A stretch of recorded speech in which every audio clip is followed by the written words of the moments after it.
we live? I think we're doing this. It says go and it says live. Yeah, and we're just confirming, folks. We're just double checking the tech. What a weird thing to just like watch yourself stream live on your phone while you are talking into the microphone in your laptop. We are live. Are we live? It's on the page too. Yes, here we are. Look at this inception.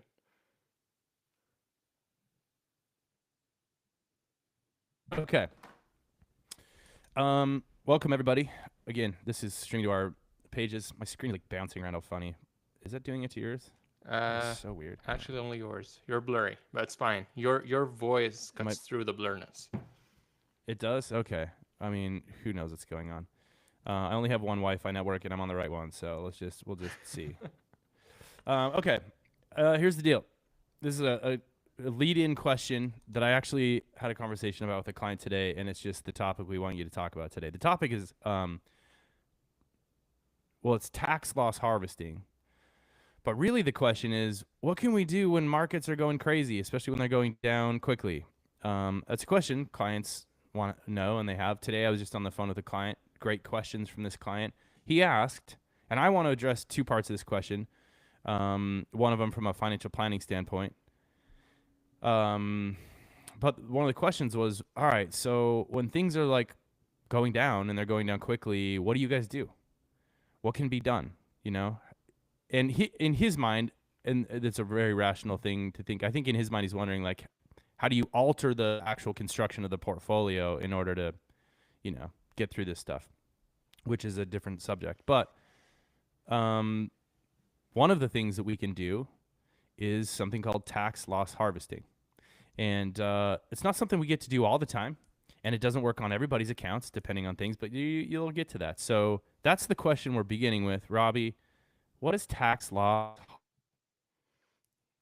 Yep. Tax loss harvesting is actually something that I'm glad is there. Because if tax loss harvesting wasn't there, I don't know what would keep people calm during a storm, because they want to tweak with their portfolio. They want to go and do something that they think is good. You just want to mess with that thing. And the list of the stuffs that you should not do is much, much larger than the list of stuff that you should be doing. And tax loss harvesting is one of these. Here's the premise. Here's where the logic comes in. Okay. Just like, because you are taking risks and you are making money when you decide to sell, the government wants to take a piece of that and makes you pay taxes. Yeah. They want to be fair, and they tell you, if you invest and you actually lose, we're going to make this more of a tax exempt event. So we're going to give you the equivalent amount of taxes back on what you would have paid if it was a gain, which is great. Some fairness over there. Thank you, government. They do have our best interest in mind, for sure. Yes. So for investors, which opens for investors. a big for investors. Yeah, but they do have the investors, interest in mind.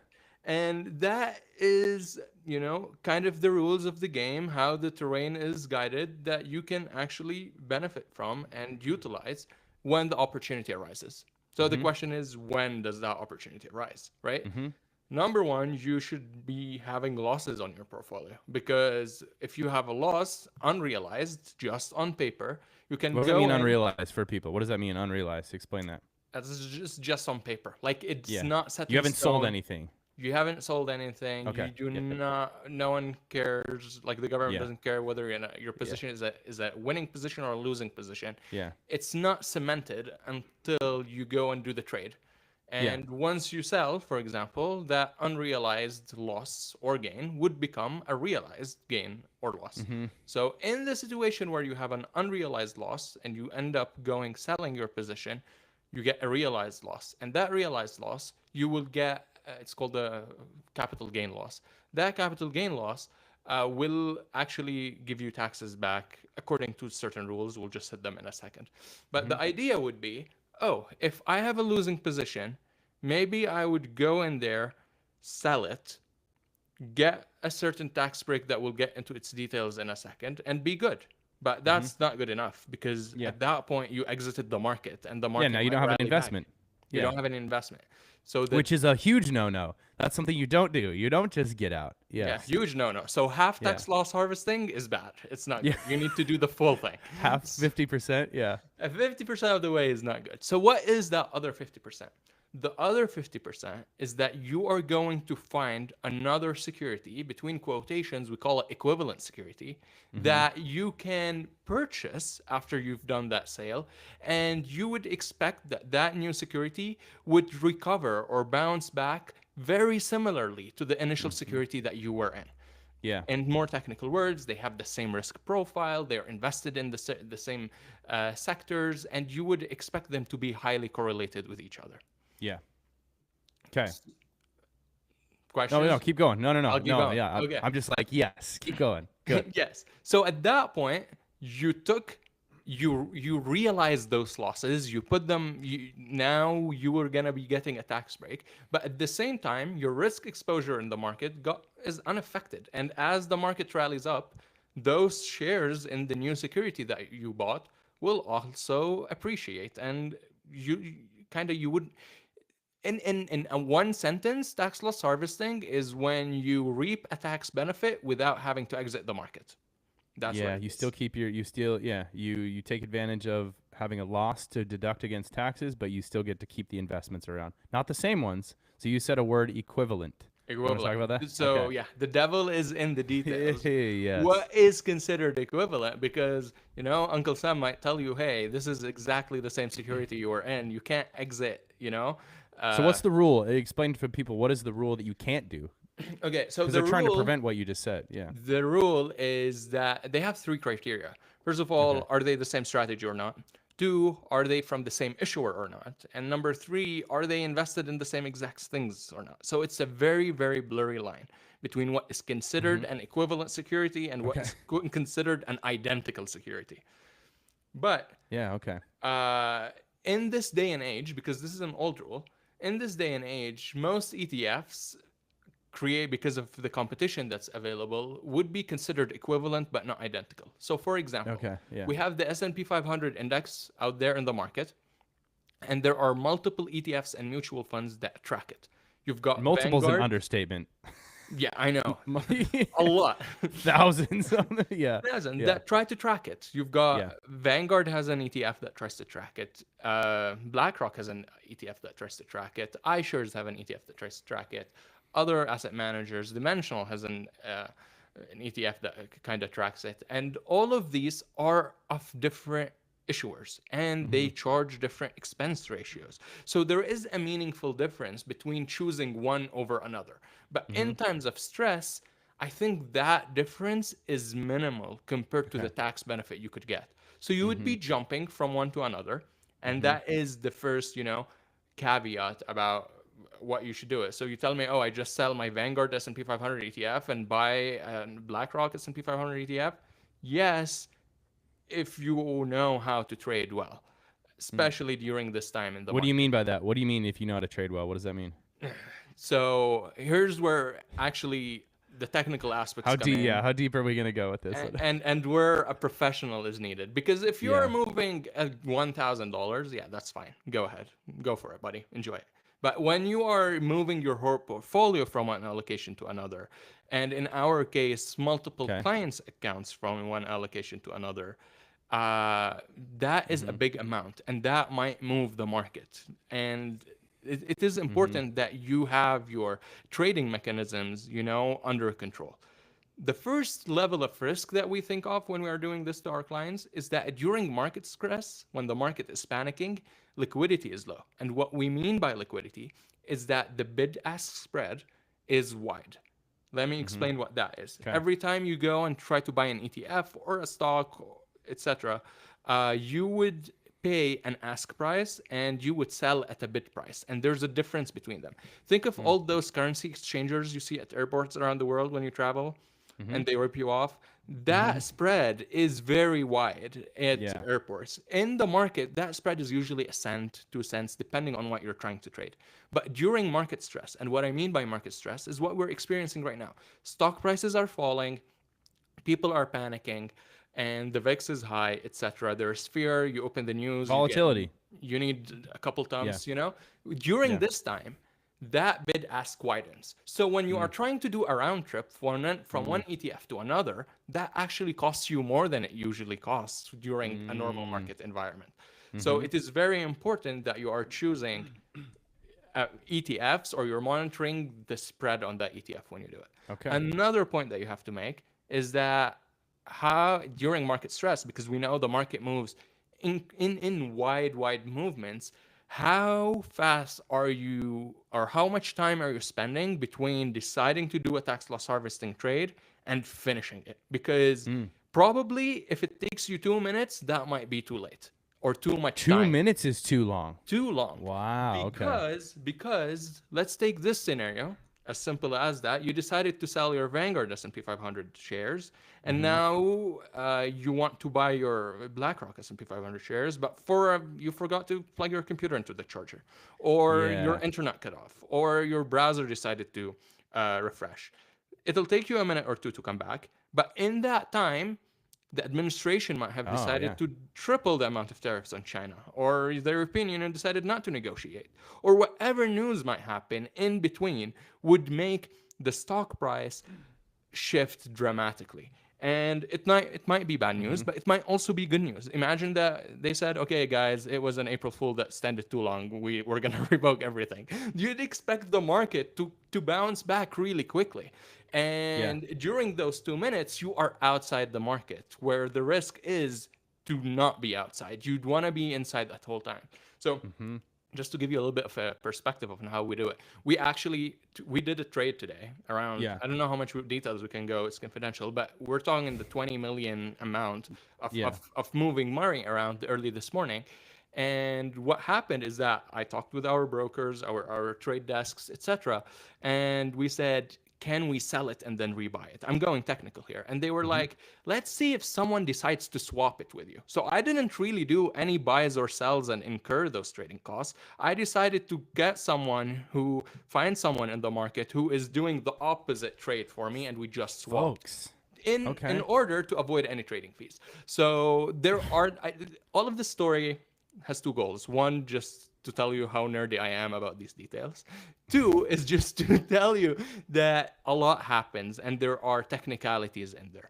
Sometimes Okay. softwares do it for you, but also during this time of stress, a human oversight over things can make stuff go. I'm adding a number 3. Those you listed to on the other 3. The other third part here is how lucky clients are to have Robbie on their team. That's the Oh, other that's part fine. I'm adding I here. just do this for fun, honestly. Yeah, I know Uh, you do, but just the act of going and trading somewhere around $20 million this morning and making it so that you can even if it's fractions of money, little yeah, tiny 1 cent on increments of 20 million speaks.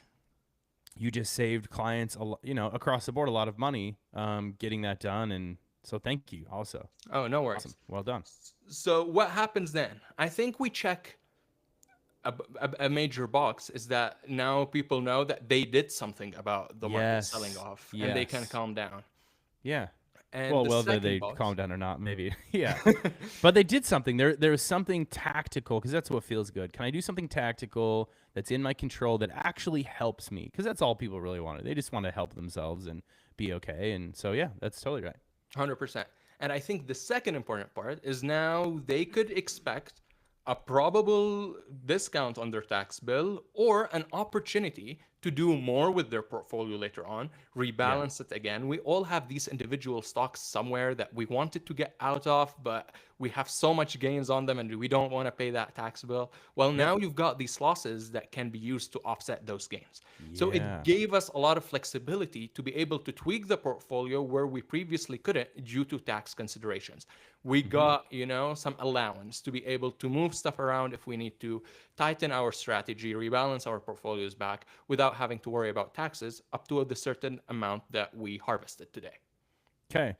Question number 2 would be this isn't something you can do all the time, and not every account has losses in it, even when we go through market downturns. So that might sound kind of crazy to people. Be like, how did we went down 20% in some markets in 3-day period of time, 4-day period of time? How do people not have losses? Can you explain how some people can't take advantage of this and the people who can? Yeah, here's where like market timing actually plays into work. Like we tell people, your goal is not to time the market, but Mm-hmm. even if you are saving monthly, the market timing aspect comes in. So when Yeah. you mentioned that the S&P 500, for example, the market is down 15%, Okay. this is this is referencing the beginning of the year. So any money that was invested around the beginning of the year, yeah, those are down 15%. If that amount notionally is big, it might be worth it to go into a tax loss harvesting trade. But Mm-hmm. money that you invested in 2023, money that you invested in 2022, from 2015, 2010, we've Yeah. got clients whose portfolios been with us since 2010.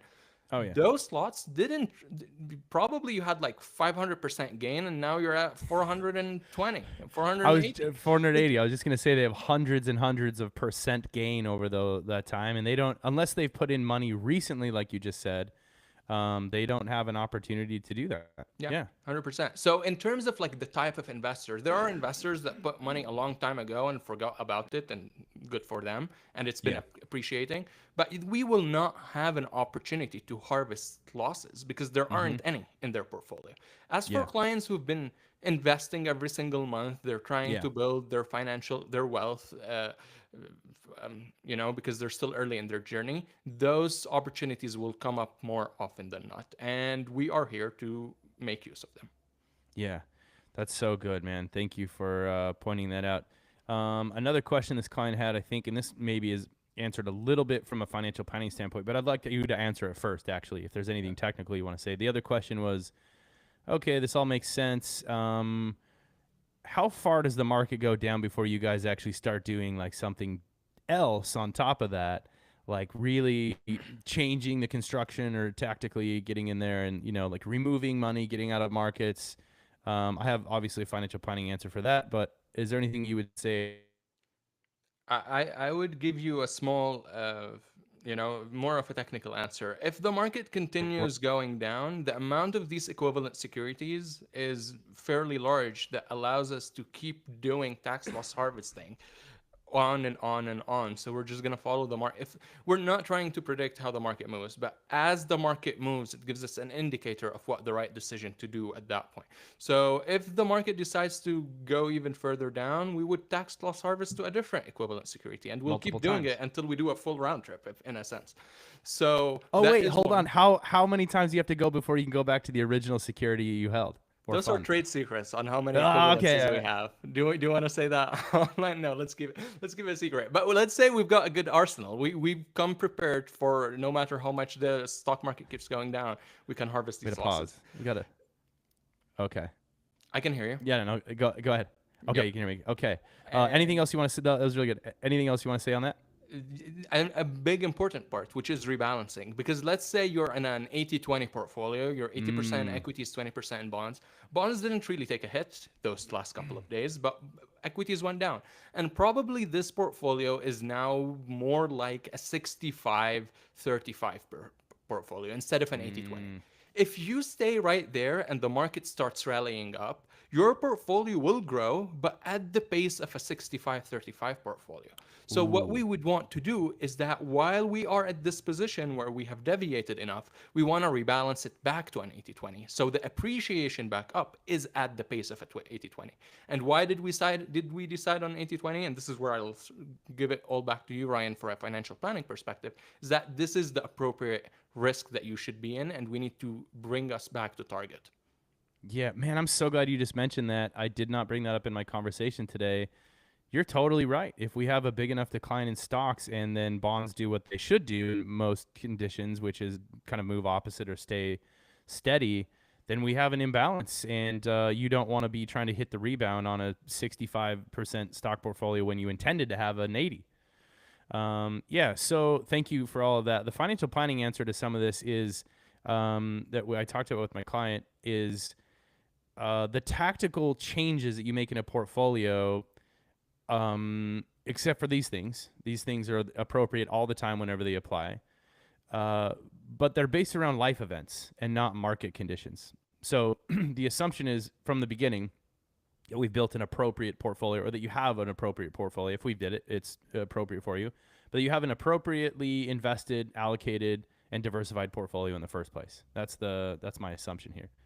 if you don't, then we've got other questions to deal with. Yep. But if you have that built in the first place, the reasons to go tweak that portfolio, let's say make it way more conservative or make it way more aggressive or get out of markets or something, have to do with life events, not market events. And by life events, I mean you got to pay for something. You have a down payment for your next dental building. You're going to buy a house. You got hit with something and you need a bunch of cash, or you're going to retire in the next handful of years and you're going to start withdrawing money from that account.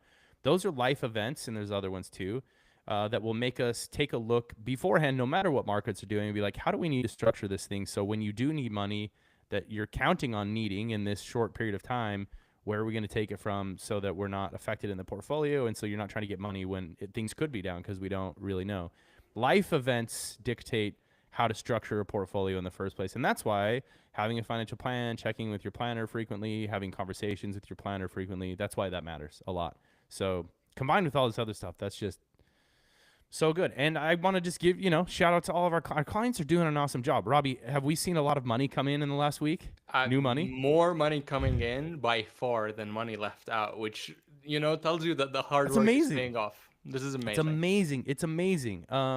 If you didn't do that or if you are freaked out, that's okay too. Those are all valid feelings. But yeah, it's amazing to see that's how you should respond. If you're going to participate in the stock market, you have to know that you can sustain temporary, I wouldn't even say losses, but declines of 10% about every year, 20% about every 5 years, and a crash of 30% or more about every decade. And that's part of the system, and that's part of the ride, and it's like owning a house and being mad that you have to, put in new flooring, or that there was a flood, or the dishwasher needs to be replaced. Like, that's what owning a house is. That's not a rare thing, like dishwashers break and roofs go bad. So it's just part of the experience. So, man, thank you so much. Anything else you want to say? No, that's it in a sense. I know clients have a lot of questions on their mind, so we hope by this that we can bring them a little bit backstage, see that, everything is under control, although it is moving left and right in a panicky mode. And we've got some principles that we're going to stick to. And in the long run, our interests are aligned. We want those portfolios to be higher, and that's what we're doing for a long-term investor. Yeah, thank you so much. All right, thanks everyone for tuning in, however you did, and join us today. If you have any questions, dentistadvisors.com. If you're a client, email or call your advisor, and we'd love to hear from you. So thanks, Robbie. Thanks, everybody. Catch you next time. Bye-bye. Bada bing, bada boom. Not yet. Now it is. Uploaded. The moment you